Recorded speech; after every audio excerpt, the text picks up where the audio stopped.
Good morning students. चलिए आज की साइंस की क्लास को स्टार्ट करते हैं। आज का हमारा टॉपिक है जंतुओं का वर्गीकरण और अनुकूलन।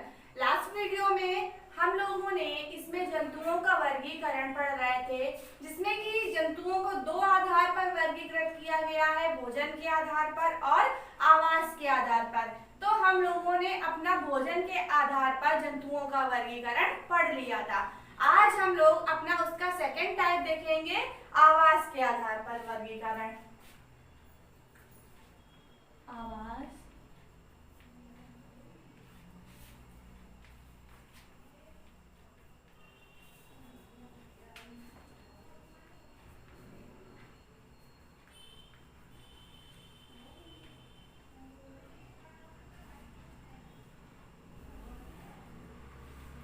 चलिए स्टार्ट करते हैं। प्रकृति में बहुत से जंतु निवास करते हैं। जो प्रकृति है हमारी, इसमें बहुत सारे जंतु हम लोगों को दिखाई देते हैं। मैदानों में, पर्वतों में, पठार, समुद्र, नदी, बर्फ से ढके हुए क्षेत्र यानी कि ध्रुवीय क्षेत्रों में भी ये जो जंतु होते हैं ये निवास करते हैं। क्या करते हैं जंतु? उनमें भी निवास करते हैं। जो जंतु जहाँ निवास करता है उसे उसका प्राकृतिक निवास कहते हैं। तो क्या बताया मैंने आपको? पहली हेडिंग इसमें हमारी क्या आती है? फर्स्ट हेडिंग आएगी हमारी प्राकृतिक निवास। प्राकृतिक निवास क्या होता है? जो जंतु जहाँ निवास करता है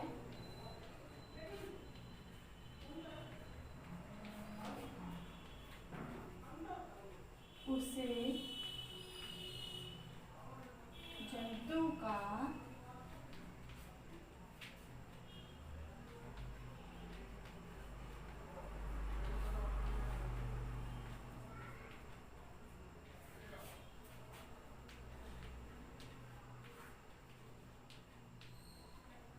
निवास कहते हैं। क्या बताया? जो जंतु जहाँ निवास करता है उसे जंतु का प्राकृतिक निवास कहते हैं। जंतुओं को उनके आवास के आधार पर 5 वर्गों में विभाजित किया गया है। कितने वर्गों में विभाजित किया है? 5 वर्गों में। 5 वर्गों में विभाजित किया है।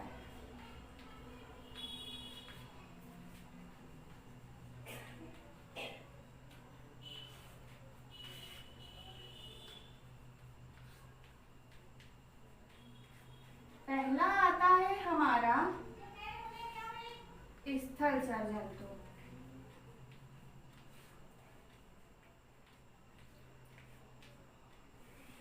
स्थलचर जंतु क्या होते हैं?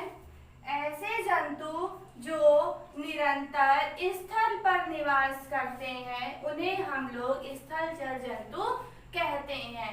जो जंतु निरंतर स्थल पर निवास करते हैं उन्हें स्थलचर जंतु कहा जाता है।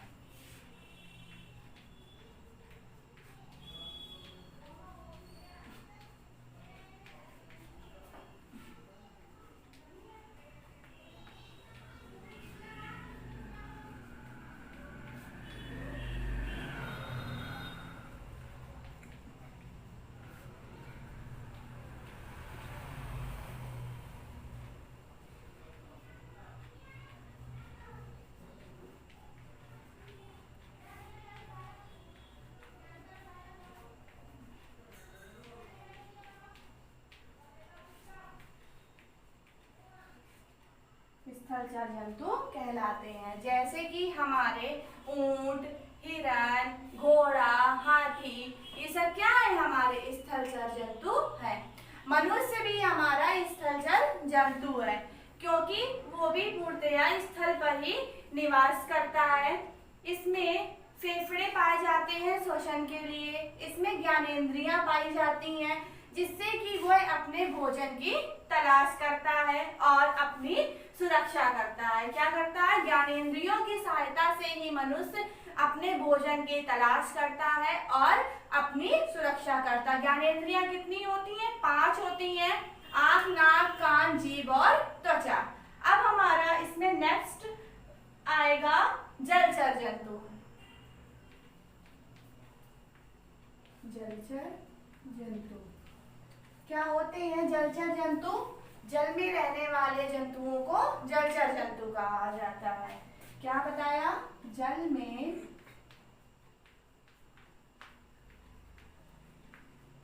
रहने वाले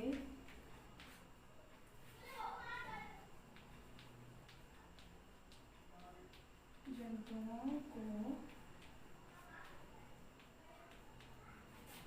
जलचर जंतु कहा जाता है। जैसे मछली, केकड़ा,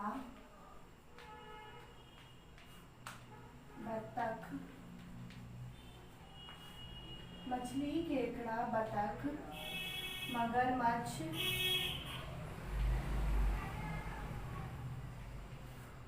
सीप, घोंघा आदि। ये सब क्या है? हमारे जलचर जंतु हैं। कुछ जंतु ऐसे होते हैं जो कि हमारे मीठे और स्वच्छ जल में रहना पसंद करते हैं, और कुछ जंतु ऐसे होते हैं जो कि समुद्र के खारे पानी में रहना पसंद करते हैं। जो मछलियां होती हैं इनमें तैरने के लिए पंख पाए जाते हैं। जो मछलियां होती हैं इनमें तैरने के लिए पंख पाए जाते हैं। ये जो जलीय जंतु होते हैं सारे, इनका जो शरीर होता है वो नौकाकार, सिर छोटा तथा नुकीला होता है, जो कि इन्हें तैरने में सहायता प्रदान करता है। मछलियों में तैरने के लिए पंख पाए जाते हैं। कछुए के जो हाथ और पैर होते हैं वो पैडल की तरह होते हैं, जिनको कि फ्लिपर्स कहा जाता है। क्या बोला जाता है? उनको फ्लिपर कहा जाता है। कछुए के हाथ व पैर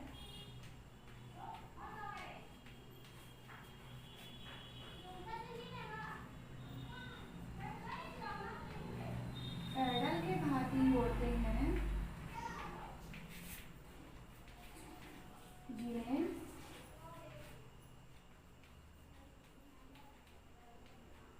फ्लिपर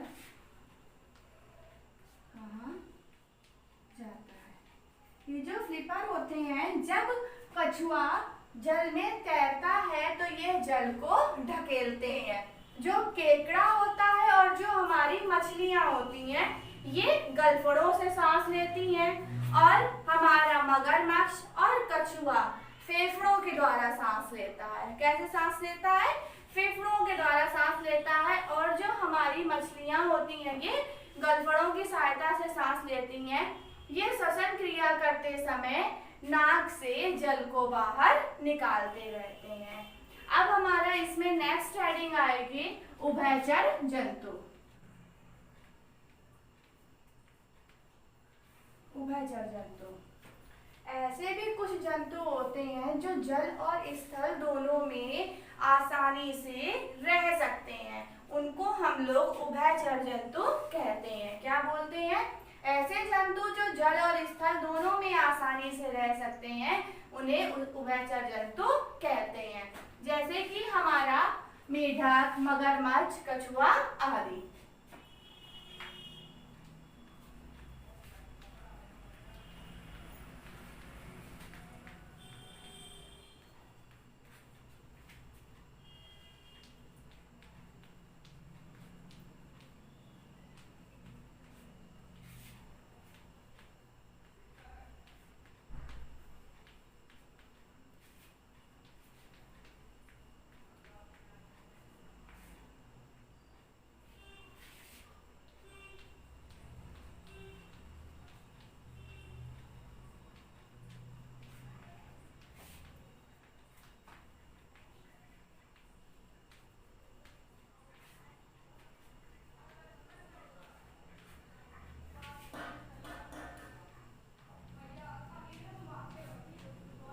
उभयचर जंतु कहलाते हैं। जैसे कि हमारा मेंढक, मगरमच्छ, कछुआ आदि, ये ऐसे ही जंतु हैं। कैसे जंतु हैं? ये उभयचर जंतु हैं। इन जंतुओं के पंजों में झिल्लियां पाई जाती हैं। इस अनुकूल संरचना के कारण ही ये जल में आसानी से तैर पाते हैं। जो हमारा मेढक होता है, ये जब भोजन की तलाश में स्थल पर रहता है तब ये अपने फेफड़ों से श्वसन करता है, और जब ये जल में रहता है तो यह अपने गिल्स से श्वसन करता है। किससे श्वसन करता है? अपने गिल्स से श्वसन करता है।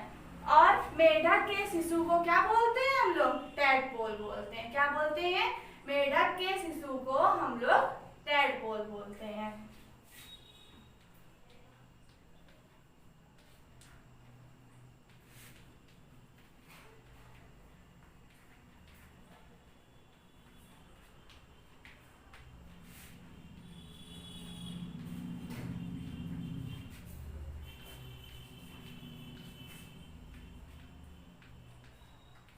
मेढक के शिशु को टैडपोल कहा जाता है। अब इसमें हमारी नेक्स्ट हेडिंग आएगी नभचर जंतु।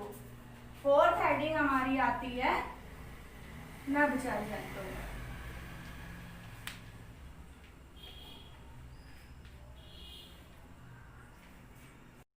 कुछ जंतु आकाश अर्थात वायु में अपना अधिकांश समय व्यतीत करते हैं, उन्हें नभचर जंतु कहते हैं। क्या बताया हमने?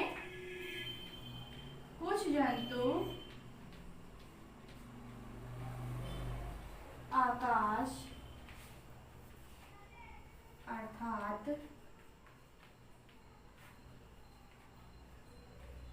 वायु में अपना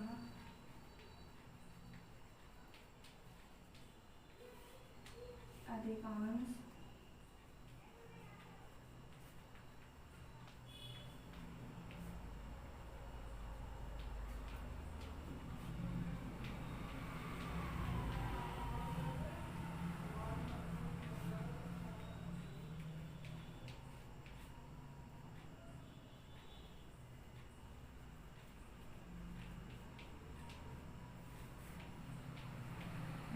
जंतु कहलाते हैं। जैसे कि हमारे पक्षी, अन्य प्रकार के कीट पतंगे और बाज आदि। इन पक्षियों, इन जंतुओं के शरीर पर पंख पाए जाते हैं। क्या पाए जाते हैं? पंख पाए जाते हैं, और इनका जो शरीर होता है वो नौकाकार होता है। हड्डियां खोखली होती हैं जिसमें कि वायु भरी रहती है, और जब हड्डियां खोखली होंगी और उनमें वायु भरी होगी तो बॉडी हल्की होगी उनकी, तो इसलिए इनका जो शरीर होता है वह बहुत हल्का होता है, जो कि उन्हें उड़ने में सहायता प्रदान करता है। क्या करता है? हल्का होने के कारण ये आसानी से उड़ पाते हैं, क्योंकि इनकी जो बॉडी होती है वो बहुत हल्की होती है, इसलिए आसानी से उड़ सकते हैं। नेक्स्ट हेडिंग हमारी इसमें आती है वृक्षवासी जंतु। वृक्षवासी जंतु कौन से होते हैं? ऐसे जंतु जो अपना अधिकांश समय वृक्षों पर ही व्यतीत करते हैं, उन्हें वृक्षवासी जंतु कहते हैं। क्या बताया?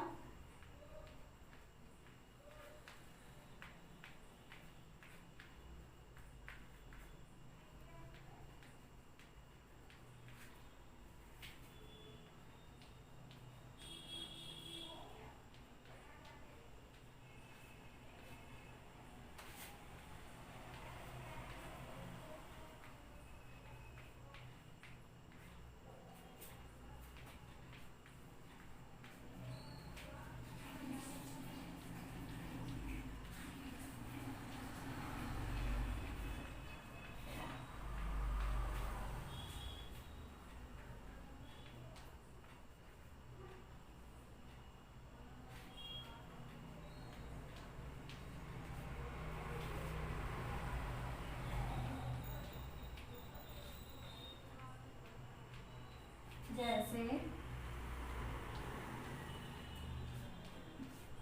गिलहरी, बंदर,